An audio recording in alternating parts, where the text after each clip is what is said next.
Politics without the soap opera, with unfiltered constitutional conservative truth. The Conservative Review with Daniel Horowitz. And welcome back, fellow American patriots and taxpayers, to the one and only Conservative Review podcast. This is your host, Daniel Horowitz, back in the house on Wednesday, January 29th. For those of you who want truly independent conservative talk, news, views, a movement, a vision on what to do. Believe it or not, there are things in life more important than the ridiculous impeachment trial. There are things that affect our civilization, our communities, our neighborhoods that we talk about every day. Drugs, crime, illegal immigration, gangs, the debt bomb. We have a piece out we're going to have today really going through the CBO report on how there's eye-popping debt until end of times. $1 trillion deficits indefinitely. Under Republicans. This was set into motion under Republicans. Folks, I am sick and tired of the pale pastels. I'm sick and tired of having a Democrat Party that is more radical than ever, where you would expect the contrast between them and the Republicans to be wider than ever, yet you have to look with a magnifying glass to see where the differences are. On crime, our Republicans, we need criminal justice reform. Immigration, just today, our friends at Breitbart, John Binder, put out an article. 123 Republicans, including about half the GOP senators, demanding that Trump's DHS, which has already brought in record numbers of low-skilled workers, more than under Obama, need to bring in even more. We got the Koch brothers out there. Now they've announced they're going to run ads on behalf of Amnesty. They're donating money to so many conservative organizations. When do issues and outcomes actually matter? Friends, impeachment's going to be over very soon, okay? What is your dream scenario? Trump gets reelected, Republicans win back the House. Here's the problem. If you don't elect the right Republicans, you're going to wind up where we were the first 2 years of Trump's presidency, which was we got absolutely nothing, aside from what Trump was able to do executively. But then you have the whole courts, and Republicans agree to judicial supremacism. That's another issue we spoke about yesterday. What does that get us? The same leaders, the same rank and file members, enough conservatives that could fit into a phone booth. We need to change the game. And one of the things that I cannot understand for the life of me is that conservative media is endlessly focused on the Democrat primary. And they're focused on, especially when Iowa heats up tomorrow, next week and the weeks after, New Hampshire, South Carolina, it's going to be all about them. But here's the deal. What about the GOP debates? The GOP primaries? Every single day, there is a GOP debate. What do I mean by that? Every single day, there are policies being debated in state legislatures, in Congress, in executive agencies, where especially under Trump, conservatives have 100 times more influence in shaping those outcomes than they do the Democrat debate. You could get Republicans to stop doing stupid things. But yet there's no focus. Oh, the Democrat primary. A lot of people don't realize that this year being a presidential year, the congressional primaries are really, really early as next month, beginning in many states. We sleep through these primaries. You have a lot of these open Republican districts, a lot of Republican House members retired, and there's 10, 20 candidates running, and people sleep through it. But I'm here to tell you that the gulf between electing a Chip Roy type of Republican versus a liberal Republican, a swamp Republican, is just as wide, if not wider, than the gulf between electing a Democrat or Republican in the general election. Yet we sleep through it. If we were to get involved in these primaries, you could have the difference of 50 more conservative House members, a handful of more conservative Senate members, and you have a very different second term of President Trump than you did the first term. Why is there no focus on it? Well, look, I can't affect what other people do, but I can affect what we do here. We've done this in previous cycles, and we're going to kick off our Meet the Candidates series. And to be clear, just the rules of the game, In the past, I would endorse candidates, and after that, I would bring candidates on the show. Now, it's very hard to get to know someone to the point where I can endorse them. I can endorse issues. Men are fallible, and they wind up embarrassing you. But on the other hand, to run away from this is tough because you leave a lot of good opportunities on the table. So what I'm going to do is, where I see people that appear to be in the ballpark of what you guys are probably looking for, I'm going to invite them on. Some have reached out to me and have asked to come on, and I'll have them on, and you guys will get to decide if this is something that is sincere, if it's beyond the typical GOP talking points, if this is going to be a guy that will actually move the ball forward on our issues. That's up to you to decide. I'm going to try to give you guys access to these candidates. It's an honor to bring on as our first candidate, Greg Hill from Texas's 22nd District. This is the suburban area in southern Houston, right south of Houston, Sugar Land, Texas area. And Greg is a very interesting candidate for a number of reasons. He served the country in the 90s as a U.S. Border Patrol agent. Not so common to have a Border Patrol agent run for Congress. He was later elected to 3 terms as the Pearland City Councilman. Very much local governance.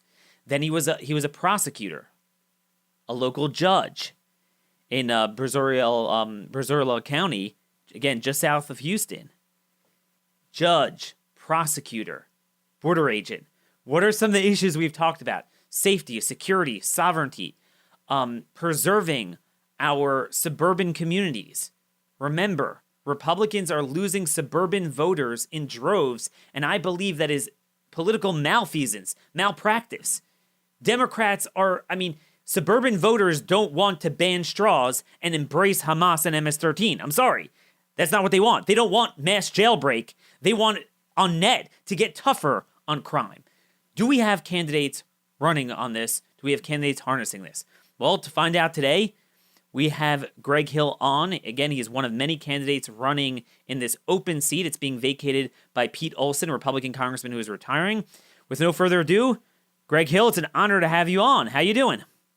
Daniel, thank you. And I'm glad to be here. Thanks for having me on your show. Well, thanks for sitting through that whole monologue there. I want to really turn it over to you so people could hear from you. Obviously, it's not every day that you have a border agent run for Congress. So, I'm really going to be interested, our audience is going to be interested to get your take on what is going on there. Congress has passed numerous statutes that are on the books that demanded, codified into law, that we achieve 100% operational control of our border, which you would think would be pretty obvious. We talk about borders of other countries.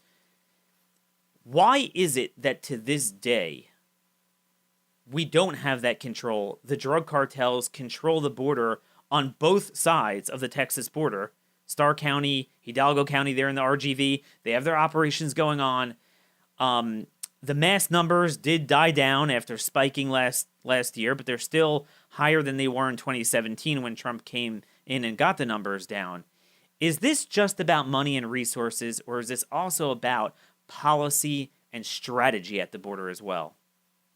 Yeah, well, it's a great question. I've told people jokingly, but in large part it's true.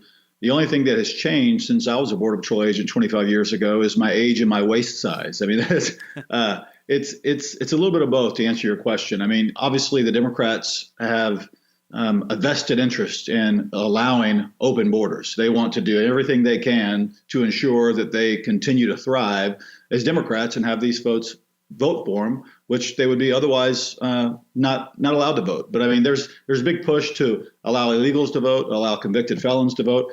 We need to have a wall, and we've got a wall in certain locations, such as in San Diego, Yuma, Tucson, and El Paso. And if you take a look at the wall in those locations, illegal immigration has declined by 90 to 92%. So it's evident that a wall is good. I would have loved to have had a wall whenever I was a Border Patrol agent. But we need much more than that. It's a comprehensive plan. And the problem is, for 25 years, nothing has been done, nothing at all. And we just really need to focus on that, because we're going to wake up one day and it's going to be too late if we don't adhere to it. No, absolutely too late. I mean, every day I see the CBP press releases, previous convicted sex offenders, MS-13 members. Obviously, you have ICE doing good work with the limited resources, deporting they've deported about 1.6 million criminal aliens over the last decade. That's a lot of bad dudes, but a lot of them come back. They come back through the border, convicted sex offenders, all sorts of really bad people. And what I've heard from agents, and I'm curious to get this from your angle before we get more into congressional stuff, is that for too long, CBP has treated this like a law enforcement thing. Well, I see on the sensors that someone has interdicted, someone has infiltrated. A crime has been committed. Let me go and investigate. Rather than more of a quasi-military mindset of hold the line, secure a perimeter, which we're very much capable of doing when we fight overseas, that belligerents don't cross a line. Is there more of a strategy update that's needed for Border Patrol? Yeah, well, there is, and the fact of the matter is that those that are here illegally have committed a crime, and the left does not see it that way. And I get that sometimes folks coming over here illegally are just coming to make a better life for themselves. That's fine. But we still have laws in place that say you have to do it legally. And so they need to be treated as such. Those that are here illegally need to be deported. County court law number one in probate court. Oftentimes I would have illegals come to my court if they had picked up a DWI, for example. We had to read, according to Texas state law, when they took a plea bargain and got placed on probation or spent some time in jail, whatever the case may be, we had to make sure that one, especially if they were indigent, that the county paid for an attorney. Wow. So that's taxpayer dollars. And then also that they had an interpreter in court because they don't speak English. That's taxpayer dollars. And then we had to read, or I had to read as a judge, that they understood that by pleading guilty or no contest, they could be deported. I would always say, actually, this is wrong. You can be deported just because you're here illegally. It doesn't matter that you committed a crime. So you're right. It's a mindset change. We have to really get serious about this. Again, not that we hate immigration, and that's what the Democrats try to do. They try to demonize the Republican Party and say that we're against immigration. It's just not true. We're for legal immigration, but illegal immigration, especially the human trafficking, the sex trafficking, the drugs, the gangs, that stuff needs to go away. We need to keep bad people out of our country, and bad people would include those that are not doing it legally. So it's just a paradigm shift. So moving to interior enforcement, you come into Congress. What I have found to me one of the most shocking failures of the Republican trifecta control for 2 years, and there were many failures, is that you had a budding movement that exploded during that time of sanctuary fugitive, what I call neo-Confederate cities. I'm sure as a conservative, we all believe in localism, but our founders didn't believe in localism in a vacuum. They believed in a federal system with each having its respective appropriate powers. Now, in general, more things than are currently done at a local level need to be done at a local level.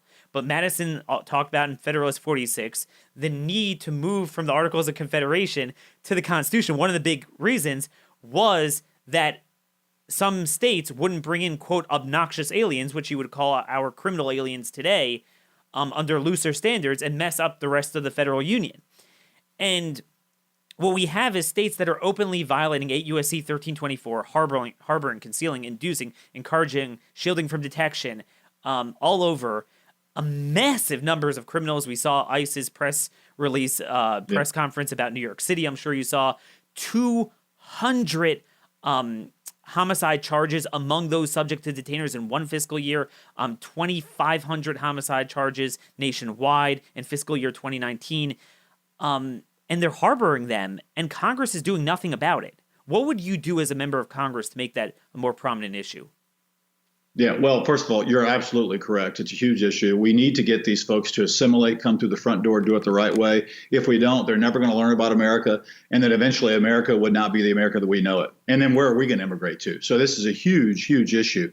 Specifically, what needs to be done, we need more agents. So we need more boots on the ground. We need more technology. We need more immigration judges because some of these deportation probable cause hearings or asylum cases are backlogged for a year and a half or more.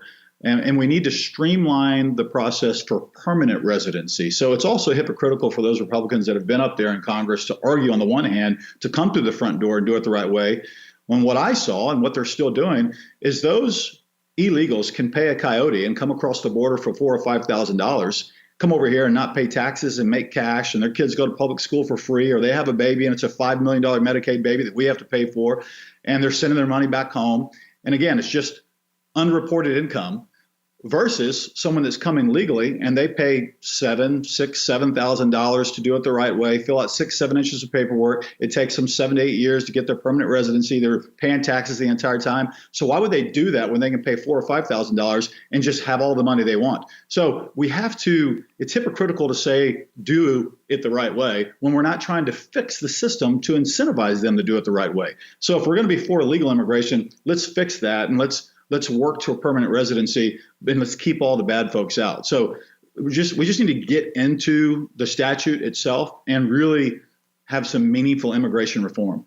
Sure. And one of the things that bothers me, you mentioned about more immigration judges, but the problem with that is that, as I always joke around, you can't litigate your way out of an invasion. When you have cartels orchestrating mass numbers coming over, you can't, I mean, as you said, we're a sovereign nation, and you have no right to come here that way, no matter what, no matter the circumstances. That sentiment was actually codified into law right around when you became a border agent. 1996, Congress passed IRA. Senate passed it by voice vote unanimously. Joe Biden, supported it. Dick Durbin, all these guys. President Clinton signed it into law. One of the provisions was expedited removal. And the notion was that if you cannot prove to the satisfaction of an INS, now an ICE agent, that you were resided here for 2 consecutive years, right, you are out without any access to an immigration judge, much less an Article 3 federal judge, which they're all going to now. How do we get back to that? Yeah, well, I think the way you get back to it, because it was like that whenever I was a Border Patrol agent in the mid-'90s, we deported them immediately.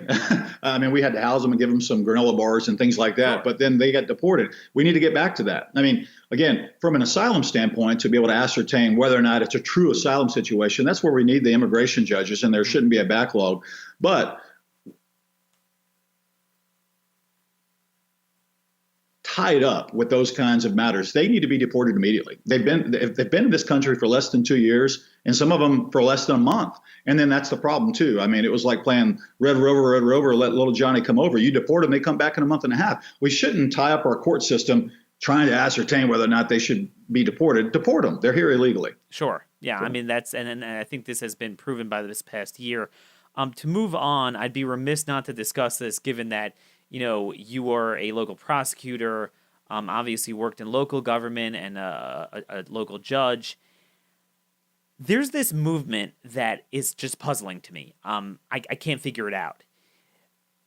We had a massive crime problem in this country for a number of decades, really crystallizing in the 70s and 80s.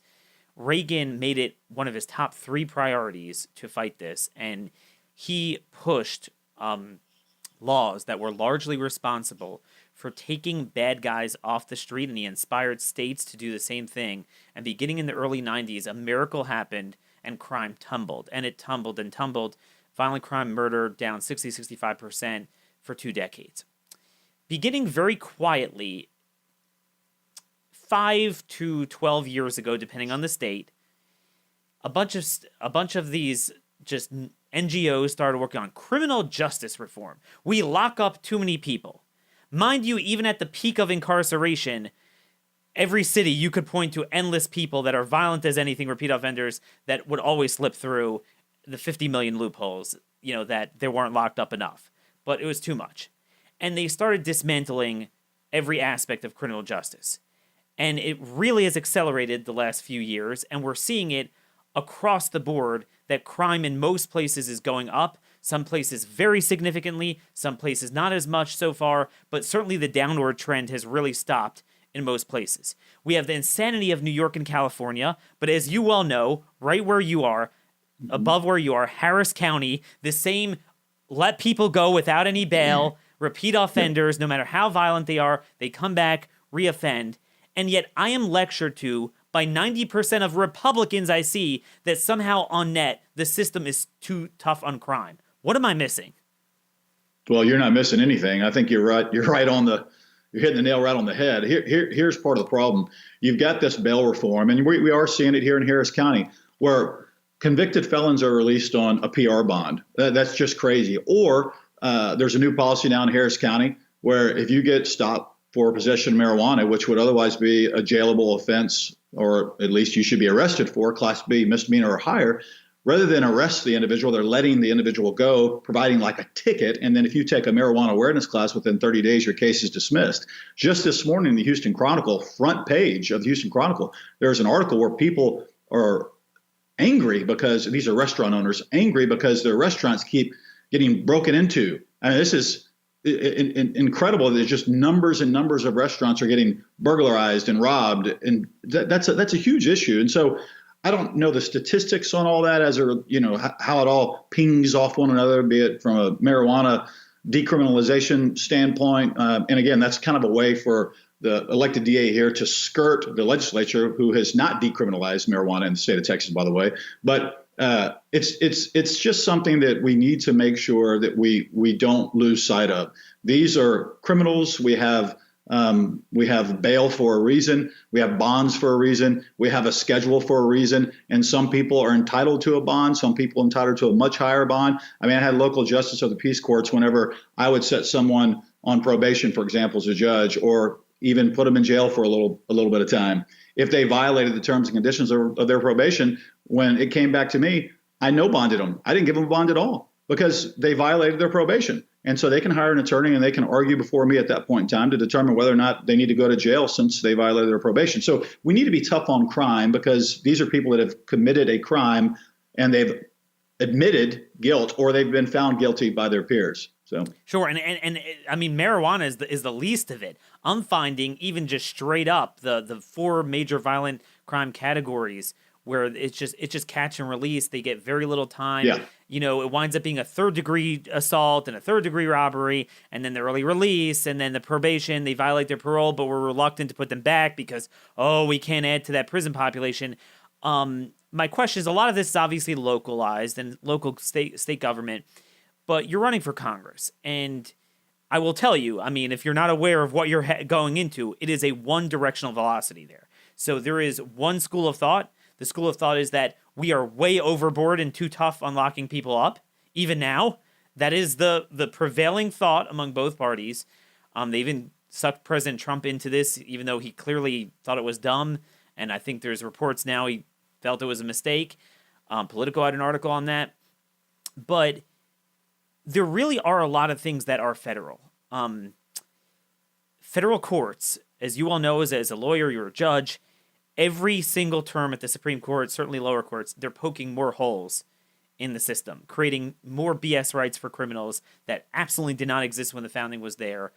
You have them gutting every single aspect of the Armed Career Criminal Act, where you have now this Johnson ruling where so many people who are convicted under crimes of violence are being let go. And these are real. I mean, you can't hide behind low-level, non-violent, first time, that whole chicanery there.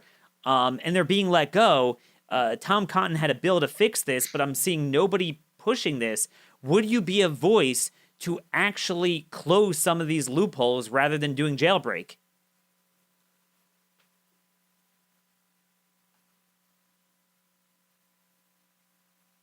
No, I agree. And I would support legislation. I saw Tom Cotton, as a matter of fact, on Meet the Press this past weekend. He didn't mention that bill, but I've looked at it. I would support that. And here's the other thing, not to beat a dead horse, but to tie it back to immigration. Oftentimes, specifically, if I would see an illegal in my court, let's just say again for a DWI, or let's say it's an assault causing bodily injury, family violence. What would happen is by statute, you're entitled to probation. Well, again, keep in mind you're here illegally. So then you go on probation. Let's just take the example of the DWI. You go on probation. Now you violate your probation, or you finish probation, but you pick up a second DWI. Well, then the second DWI, you might have some minimal jail time at the county court at law level. It's still a misdemeanor in Texas, so you go on probation again, generally. The third DWI, you might have to spend 10 days in the county jail, but you're entitled to probation by law, by statute, if you do not have a prior felony conviction. So again, this is 3 DWIs in the instance of this example with an illegal alien, and they have been here for all 3 DWIs when they should have been deported because they were illegally to begin with. These kind of bills, especially if we can do something at the federal level to make sure that that's not permissible, that they should be deported immediately, stuff like that. Because, again, you can kill someone by the time you have your felony DWI. You could kill them on your first DWI. Let's prevent these situations. It's very dangerous. I mean, it's serious. Very dangerous. I mean, I'm glad you touched on that. This is one of my big themes on this show. From a public policy redressability standpoint, it's not that crime committed by an illegal, let's say an illegal murders and a citizen murders, that pound per pound it's more or less tragic or evil or whatever. But from a public policy standpoint, you just hit the nail on the head. The truth be told, we all know our system on net is too weak on crime. There's too many people. Forget about second chances. There's 100 chances for a lot of these people. And the reality is recidivism is a huge problem. They're going to be cycling in and out. They're going to be committing more crimes. But when it comes to other countries' criminals, I mean, should we all, I don't care if you want 10 million immigrants a year, which I certainly would disagree with, but if you're a big immigration expansionist or you're more of a restrictionist, but we should all agree that the first crime committed by someone here illegally should be the last crime, because we shouldn't have to deal with other countries' recidivism. But I'm shocked. It's funny you tell me that. It's not just in sanctuary cities, even in red states. I see all the time an egregious crime committed by an illegal. I look as like they had, DUIs, arrested for assault. I was like, how do they keep cycling in and out of the criminal justice system? Yeah, no, it's a huge problem, and it's going to continue to be a problem unless we do something legislatively and actually have, generally you'll have Border Patrol agents along the border, naturally, both Canadian and Mexican. Yeah. We need to work on that interior enforcement. No question about that. And it's one of the biggest threats to our nation, that and the national debt. And if we don't do something about it now, we're going to wake up and it's going to be too late. I was watching a show just last week from 1981 where Phil Donahue was interviewing a brand new mayor, small town in Vermont. And the title of the YouTube channel was, the article rather, the video was Socialism in America. And it was Bernard Sanders from 1981 who just got elected mayor in this town in Vermont. I can't remember the small town, but they kind of were joking about the fact that he is a socialist. And he said on that show with Phil Donahue that he's a socialist, he's not a capitalist. But look, it's not a joke. I mean, he's running for president today. This is crazy. I mean, folks, if we don't wake up, it's going to be a huge issue. So let me ask you this. Like I started out the show, what's very puzzling is this. Let's just say they nominate someone like a Bernie Sanders. You would think we would have an opportunity to do what the Tories did in England, when the Labour Party nominated a guy like Corbyn, who is extremely, extremely radical, out of touch, and really have a nice windfall, and not just Trump get reelected, but actually grow big margins in Congress. But instead we're seeing, and this is what's very puzzling, and I'd love to see your answer to this. I live right outside of Baltimore, which is a lot more liberal than where you live. Yet everyone I know in these neighborhoods, they don't believe in those values. They don't live lives that way. Like I said, they're not for embracing Hamas and MS-13 and letting out criminals and criminal aliens in sanctuary cities and banning straws. That's just not what they're about. Maybe some aren't as conservative as me, but they're not about that. How is it that in this era, when the Democrats are that far left, we are bleeding areas like where you live in, suburban Houston, suburban Dallas, suburban Atlanta? What is happening there, and how do you think we could change that? Well, I think what we've got to continue to push is what I tell Mike. I've got a 12-year-old girl and a 9-year-old boy, and I tell them, because it's true, that happiness comes from that which gives you eternal purpose. You have to figure out what that eternal purpose is for you.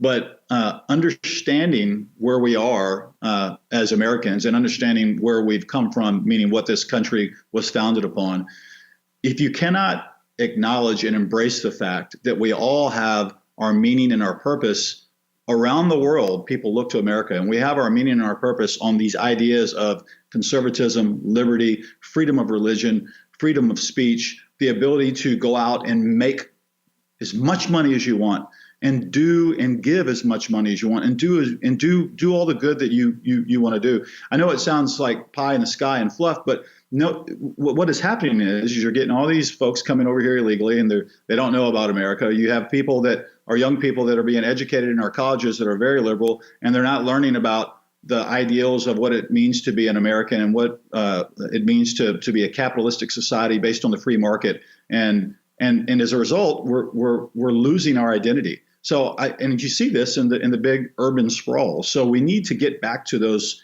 modernized, or some say modern suburban values. We need to embrace where we are and where we came from as a country, and really just push that.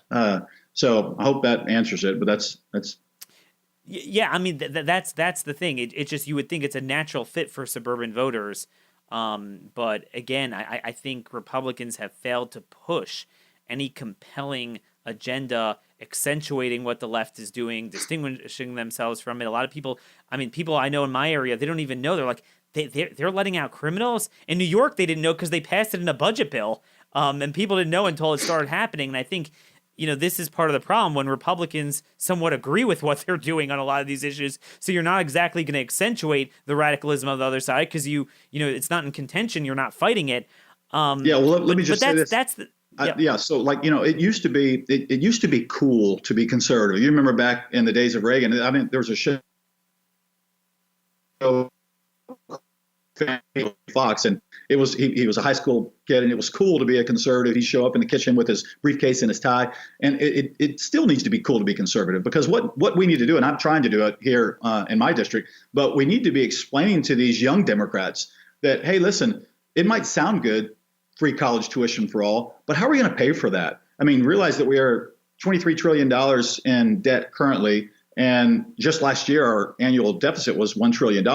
This is not a Republican or a Democrat thing. This is a thing that's going to keep us as Americans, and we need to work together. And so we shouldn't be spending money like, for example, there's a thing called NED, the National Endowment for Democracy, where we spend $113 trillion just giving our money away to the rest of the world to try to promote democracy. We need to take a look and comb through the budget and try to figure out how we can make things better. And we need to be telling these young folks that, hey, look, if you don't do something about it, you're going to wake up and you're here for a reason. Just broadly speaking, we're going to wrap this up here, running out of time. You look at the failures of the first 2 years where, again, Republicans controlled the House. There's nothing new here. They just controlled it. They had the Senate. Planned Parenthood wasn't defunded, despite the videos that came out, and then they won all three branches. This is not a matter of overturning abortion, which is a bigger issue. This was such a small potatoes, just merely stop funding a private entity engaging in baby harvesting, organ harvesting. That wasn't ended. The budgets they passed spent more money than any time under Obama, and it's continuing. You look at healthcare, one Republican after another, they love Medicaid and think it's awesome, just not as much as what the Democrats want. That really was the big impediment to repealing Obamacare. Again, you have these open seats, 10 Republicans run. Oh, Bernie Sanders is a socialist. Oh, look at AOC. We get it. And then we come in, Republicans get elected, and nothing. Yeah. Yeah. Well, I'm the only candidate in my race that has actually cut taxes, balanced a budget, prioritized spending. We had a $200 million budget for the city of Pearland, the largest city in the district. And so we need to get folks up there that understand what it takes to do that. We need a balanced budget amendment in Congress. We need to stop sending money to these foreign countries that seek to do us harm. And we need to really just comb through this budget and try to figure out how we can cut taxes. We don't have a revenue problem. We've got a spending problem. Someone was saying, I was looking at some estimates the other day, because you're right, the 2019 bipartisan budget's got $740 billion set for non-discretionary defense spending and $640 billion for the rest. And so that's more than what we've ever spent before in an annual budget. And so someone needs to look at all that and figure out, we're constitutionally mandated to spend money on national defense. Let's do so. But let's revamp these social programs. Do we need to have a Department of Education that's so massive when we're looking to get localized education?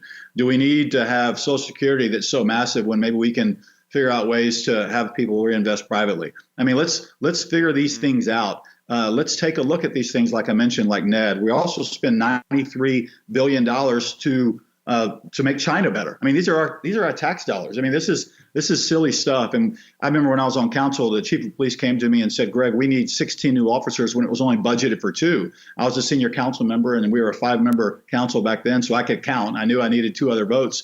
And I was able to cut $700,000 from the sidewalk repair fund to provide at least 9 new police officers to combat crime. Sidewalks are important, but public safety, in my mind, is more important in that case. So we eventually put money back into the sidewalk repair fund. But that's my point, is that you don't have to raise taxes to do these things. You just have to be responsible enough, just like you would, it's not rocket science, in your home, to balance your checkbook. Sure, but Greg, what has happened the last number of years, every year that I have covered this throughout my career, certainly this past decade, is it all boils down to one thing once a year. And often 2 things. It's the debt ceiling and the annual budget bill. Okay, that's what it is. Yeah. It's, and every one of them, every Republican runs on an abstract saying more or less what you said, and they get in there, and the problem is, whether it's a Republican president or not, whether you have Republicans in charge and as the speaker, as the Senate Majority Leader, they're saying, this is the best we can get, even though it actually goes backwards. But they have these like objects, the Democrats gave us this and that, and they do a clean, which is very dirty, by the way, debt ceiling suspension, omnibus bill, and 2/3, 3/4, 4/5, depending on the year, of Republicans vote for it. And then they run for re-election and say, isn't this spending outrageous? I mean, how do we change that cycle? I mean, isn't there structurally something wrong with the Republicans that are going up there? No, there is. You're absolutely right. And I think it's gonna take someone, and multiple congressmen and congresswomen, to just say no and just simply vote no. I mean, I don't think that we should vote for any kind of spending increase. From what I've read, if we cut $13 trillion out of our budget over the next 10 years, we could balance the budget in 6 years. So it just takes someone to make those hard choices. And so we need to just simply say, those that get up there, and if I get up there and I don't do this, then vote me out. But we need to say no to any kind of further spending. And let's just really take time to rework it and make it work. Because if we don't, we're doing a disservice to those we represent currently, and we're doing a disservice to those that we our grandkids to be representing in the future. Well, we're about out of time here. Where could people find more information about your candidacy? Yes, thank you. So at electgreghill.com, electgreghill.com, GREGHILL. That's going to have a bunch of stuff as it relates to my campaign. Also, Greg Hill for Congress on Facebook. We've got a video series, Coffee with Greg, we put out every week on several different issues that we try to dial it in on. But would love to have your support and help. I'll tell you what, my cell phone is 713-582-9909. If I can champion any issues or ideas you might have, let me know, and I'll be more than happy to do so. Oh, there you have it. I didn't ask him to do that, but he gave out his cell phone. And yeah, this audience is certainly very engaged, very much cares about these issues, the future of our country, other issues. So yeah, I mean, if you have any questions, certainly call him. Feel free. He offered that. That is Greg Hill, running for Congress, a border agent, very unique, running for Congress in Texas's District 22. Greg, best of luck, and we'll speak to you later. Thank you, Daniel. Appreciate it. Well, friends, there you have it. This is our first in a series, and look, if there's ways you want me to do this better, if there's other structures, other ideas, feel free to email me. I'll give out my email, dhorowitz@blazemedia.com. Tweet me at rmconservative. Let me know if there's other candidates you want to have on, just to hear from what's out there, what we could do better. Is there a way some of these candidates could be running better to distinguish themselves, moving beyond the talking points? I don't know.